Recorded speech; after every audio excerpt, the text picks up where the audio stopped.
യാക്കൂബ് നബിക്ക് ആകെ 12 മക്കളാണ് ഉണ്ടായിരുന്നത്. യൂസഫ് നബി അതിൽ ഒരാളായിരുന്നു. അദ്ദേഹം സുമുഖനും ദൈവവിശ്വാസിയുമായ ഒരു യുവാവായി വളർന്നു. യാക്കൂബ് നബിക്ക് കൂടുതൽ ഇഷ്ടം യൂസഫ് നബിയോടും ബെന്യാമിനോടുമായിരുന്നു.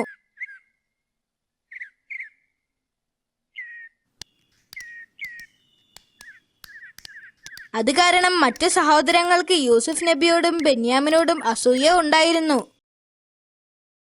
ഒരിക്കൽ യൂസഫ് നബി ഒരു സ്വപ്നം കണ്ടു. ആ സ്വപ്നത്തിൽ സൂര്യനും ചന്ദ്രനും കുറേ നക്ഷത്രങ്ങളും ഉണ്ടായിരുന്നു. അവയെല്ലാം യൂസഫ് നബിയെ താഴ്ന്നു വണങ്ങുന്നതായും യൂസഫ് നബി സ്വപ്നത്തിൽ കണ്ടു. എന്നാൽ ഈ സ്വപ്നത്തിന്റെ അർത്ഥം എന്താണെന്ന് യൂസഫ് നബിക്ക് മനസ്സിലായില്ല. അതിനാൽ പിതാവിന്റെ അടുക്കൽ ചെന്ന് യൂസഫ് നബി കണ്ട സ്വപ്നം വിശദീകരിച്ചു. ഉപ്പ, ഞാൻ സ്വപ്നത്തിൽ സൂര്യനെയും ചന്ദ്രനെയും നക്ഷത്രങ്ങളെയും ഒക്കെ കണ്ടു. അവർ എന്റെ മുന്നിൽ താഴ്ന്നു വണങ്ങുന്നതായും കണ്ടു.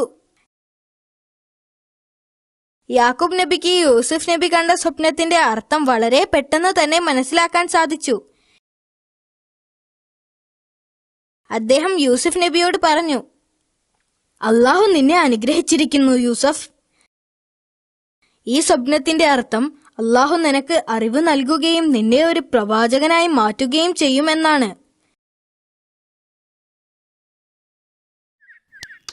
യൂസഫ് നബി കണ്ട സ്വപ്നം സഹോദരങ്ങൾ അറിഞ്ഞാൽ അത് അവരിൽ യൂസഫ് നബിയോടുള്ള ശത്രുത കൂട്ടാൻ ഇടയാകും എന്ന് അദ്ദേഹം മനസ്സിലാക്കി. നിന്റെ സഹോദരങ്ങൾ ആരും ഈ സ്വപ്നത്തെ പറ്റി അറിയരുത് എന്ന് പ്രവാചകൻ യൂസഫ് നബിയോട് പറഞ്ഞു.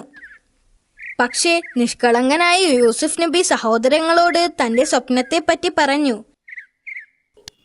അടുത്ത ദിവസം അവരെല്ലാവരും കാട്ടിലേക്ക് യാത്രയായി. കൂടെ യൂസഫ് നബിയും ഉണ്ടായിരുന്നു. യൂസഫ് നബിയുടെ സഹോദരങ്ങൾ ആ അസുലഭ നിമിഷത്തിനായി കാത്തിരിക്കുകയായിരുന്നു. അവർ കണക്ക് കൂട്ടിയതുപോലെ അവർ യൂസഫ് നബിയെ പൊട്ടക്കിണറ്റിനടുത്തേക്ക് കൊണ്ടുപോയി. പൊട്ടക്കിണറ്റിനടുത്തെത്തിയപ്പോൾ അവർ യൂസഫ് നബിയെ ബലമായി പിടിച്ചു വച്ചു. നിങ്ങൾ എന്നെ എന്താണ് ചെയ്യാൻ പോകുന്നത്? യൂസഫ് നബി ചോദിച്ചു. യൂസഫ് നബിക്ക് ഓടാനോ രക്ഷപ്പെടാനോ സാധിച്ചില്ല.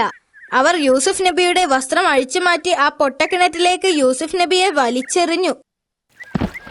എന്നെ രക്ഷിക്കൂ, എന്നെ രക്ഷിക്കൂ, ഞാനൊരു തെറ്റും ചെയ്തിട്ടില്ല. കുട്ടിയായ യൂസഫ് നബി അവരുടെ സഹായത്തിനായി കേണപേക്ഷിച്ചു. അടുത്ത ദിവസം ഈജിപ്തിലേക്ക് യാത്ര പോകുകയായിരുന്ന ഒരു കച്ചവട സംഘം ആ കിണറിനടുത്തെത്താൻ ഇടയായി. അവർ കൂട്ടത്തിൽ നിന്ന് ഒരാളെ കിണറിൽ നിന്ന് വെള്ളമെടുക്കാൻ പറഞ്ഞയച്ചു. കിണറിലേക്ക് വീണ പാത്രം കണ്ടപ്പോൾ യൂസഫ് നബിക്ക് സന്തോഷമായി. അദ്ദേഹം ആ കയറിൽ മുറുകെ പിടിച്ചു. അവർ ആ പാത്രം പൊക്കിയെടുത്തപ്പോൾ വളരെ ഭംഗിയുള്ള ഒരു ആൺകുട്ടിയെ കണ്ടു. അവർ ഉടനെ ആലോചിച്ചു, ഈ സുമുഖനായ ബാലനെ ചന്തയിൽ കൊണ്ടുപോയി അടിമയാക്കി വിൽക്കാം. ദിവസങ്ങൾക്ക് ശേഷം കച്ചവടക്കാർ ഈജിപ്തിലെ ചന്തയിലെത്തി. പ്രവാചകനെ ലേലത്തിന് വെച്ചു. ഈ സുന്ദരനായ യുവാവിനെ ആര് വിലക്ക് വാങ്ങും? വാർത്ത കാട്ടുതീ പോലെ പരന്നു.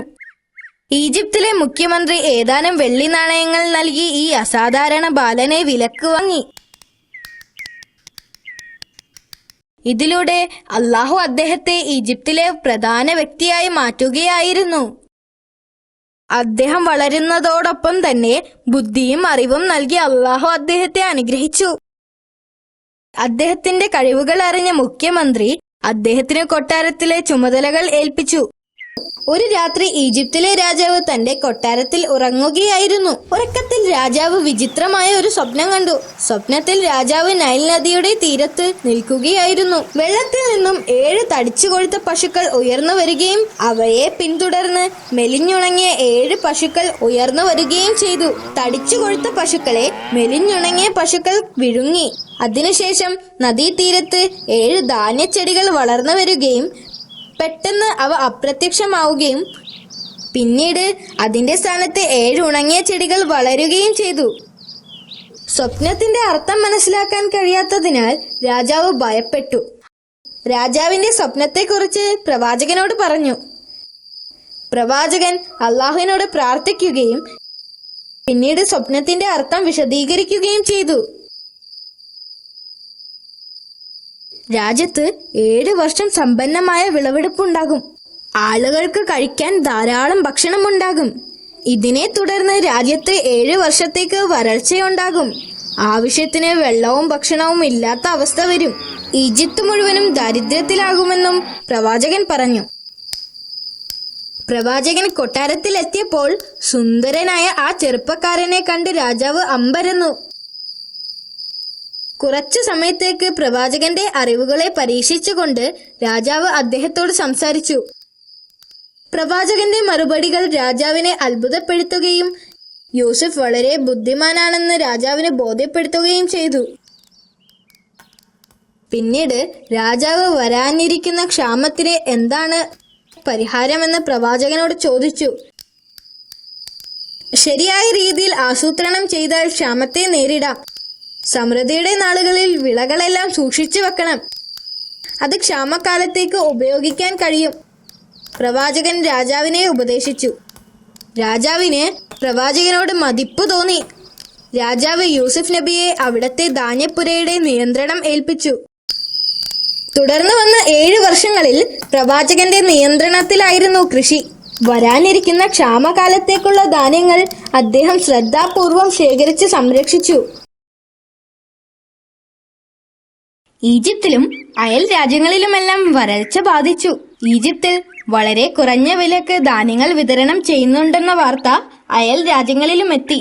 യാക്കൂബ് നബി തന്റെ പുത്രന്മാരെ ഈജിപ്തിലേക്ക് അയക്കാൻ തീരുമാനിച്ചു.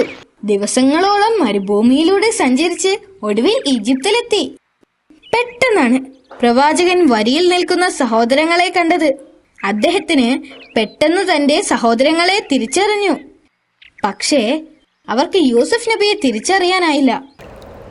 പ്രവാചകൻ അവരെ തന്റെ കൊട്ടാരത്തിലേക്ക് ക്ഷണിച്ചു. സഹോദരങ്ങൾ കൊട്ടാരത്തിലെത്തിയപ്പോൾ പ്രവാചകൻ അവർക്ക് വിരുന്നൊരുക്കി.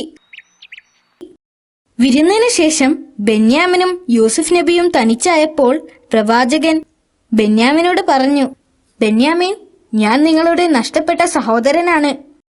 വർഷങ്ങൾ കഴിഞ്ഞ് വിധി നമ്മെ ഒന്നിപ്പിച്ചിരിക്കുകയാണ്. ബെന്യാമിന് ഇത് കേട്ടപ്പോൾ ഭയങ്കര സന്തോഷമായി.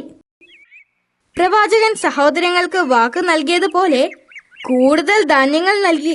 യൂസഫ് നബി തന്റെ ജോലിക്കാരനോട് ബെന്യാമിന്റെ ബാഗിനകത്ത് സ്വർണത്തിന്റെ അളവ് പാത്രം രഹസ്യമായി വെക്കാൻ ആവശ്യപ്പെട്ടു. അവർ തിരിച്ചു പോകാൻ തുടങ്ങിയപ്പോൾ സൈനികർ അങ്ങോട്ട് ഓടി വന്നു. അവിടെ നിൽക്കൂ, നിങ്ങൾ മോഷ്ടാക്കളാണ്. പടയാളികൾ ആക്രോശിച്ചു. നിങ്ങൾ രാജാവിന്റെ സ്വർണക്കപ്പ് മോഷ്ടിച്ചിരിക്കുകയാണ്. മോഷണത്തിന് എന്ത് ശിക്ഷയാണ് നിങ്ങൾ നൽകുന്നത്? സൈനികർ ചോദിച്ചു. ഞങ്ങളുടെ നിയമമനുസരിച്ച് മോഷ്ടിച്ച ആൾ വസ്തുവകകളുടെ ഉടമയ്ക്ക് അടിമയായി തീരും, ഒരു സഹോദരൻ പറഞ്ഞു. പ്രവാചകൻ അവരുടെ നിയമമനുസരിച്ച് അവരെ ശിക്ഷിക്കാൻ തീരുമാനിച്ചു. കാരണം തന്റെ സഹോദരനെ കുറെ കാലം തന്റെ കൂടെ നിർത്താനും അതുവഴി തന്റെ പിതാവിനെ കാണാനുമായിരുന്നു അദ്ദേഹം അങ്ങനെ ചെയ്തത്. അവരുടെ പിതാവിനെ ആ ദുഃഖവാർത്ത അറിയിച്ചു. പിതാവേ, അങ്ങയുടെ മകൻ ബെന്യാമിൻ മോഷ്ടിച്ചു. ഞങ്ങൾ പറയുന്നത് സത്യമാണ്. എന്നാൽ ആ വൃദ്ധനായ പിതാവ് തന്റെ മക്കൾ പറയുന്നത് വിശ്വസിക്കാൻ തയ്യാറായില്ല. അദ്ദേഹം വീണ്ടും തന്റെ പുത്രന്മാരോട് ഈജിപ്തിലേക്ക് പോകാൻ ആവശ്യപ്പെട്ടു. സഹോദരങ്ങൾ 3-ാം തവണയും ഈജിപ്തിലേക്ക് പോയി. എന്നിട്ട് ബെന്യാമിനെ വിട്ടുതരാനായി പ്രവാചകനോട് അപേക്ഷിച്ചു. അവർ തന്നെ വഞ്ചിച്ചതാണെങ്കിലും തന്റെ സഹോദരന്മാരെ കണ്ടപ്പോൾ ആ രഹസ്യം അധിക നേരം മറച്ചു വെക്കാൻ അദ്ദേഹത്തിന് കഴിഞ്ഞില്ല. അതെ, ഞാൻ യൂസഫ് ആകുന്നു, അദ്ദേഹം മറുപടി പറഞ്ഞു. ബെന്യാമിൻ എന്റെ സഹോദരനുമാണ്. അദ്ദേഹത്തിന്റെ ഒരു ഷർട്ട് അവരുടെ കയ്യിൽ കൊടുത്തുകൊണ്ട് പറഞ്ഞു, നിങ്ങൾ എന്റെ ഷർട്ട് കൊണ്ടുപോയിട്ട് എന്റെ പിതാവിന്റെ മുഖത്ത് ഇട്ടു കൊടുക്കണം. അദ്ദേഹത്തിന് കാഴ്ച ലഭിക്കും. പിന്നെ കുടുംബവുമായി ഇങ്ങോട്ട് വരിക. അവർ കനാനിലേക്ക് യാത്രയായി. ആ സന്തോഷ വാർത്തയുമായി പുത്രന്മാരെത്തി. അവർ ആ ഷർട്ട് അദ്ദേഹത്തിന്റെ മുഖത്ത് വെച്ച് കൊടുത്തു. അത്ഭുതം! ഷർട്ട് മുഖത്ത് വെച്ച് ഉടനെ തന്നെ യാക്കൂബ് നബിക്ക് കാഴ്ച തിരിച്ചു കിട്ടി.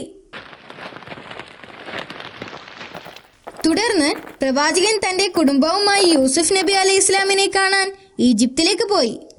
യൂസഫ് നബി അലൈഹി ഇസ്ലാം അദ്ദേഹത്തെ സന്തോഷത്തോടെ സ്വീകരിച്ചു. പിന്നെ യൂസഫ് നബി തന്റെ പിതാവിനെ സിംഹാസനത്തിൽ ഇരുത്തി. പ്രവാചകന്റെ സന്തോഷത്തിന് അതിരില്ലായിരുന്നു. വളരെ നാളുകൾക്ക് ശേഷമുള്ള കണ്ടുമുട്ടലായിരുന്നു അത്. അദ്ദേഹത്തിന്റെ പിതാവും സഹോദരന്മാരും യൂസുഫ് നബിയുടെ മുമ്പിൽ പ്രണാമം ചെയ്തു. യൂസുഫ് നബി അലൈഹിസ്സലാം പറഞ്ഞു, ഇതായിരുന്നു ഞാൻ ചെറുപ്പത്തിലായിരുന്നപ്പോൾ കണ്ട സ്വപ്നം. 11 നക്ഷത്രങ്ങളും സൂര്യനും ചന്ദ്രനും എനിക്ക് മുമ്പിൽ സാഷ്ടാംഗം പ്രണമിക്കുന്നു. എന്റെ നാഥൻ അത് യാഥാർത്ഥ്യമാക്കിയിരിക്കുന്നു.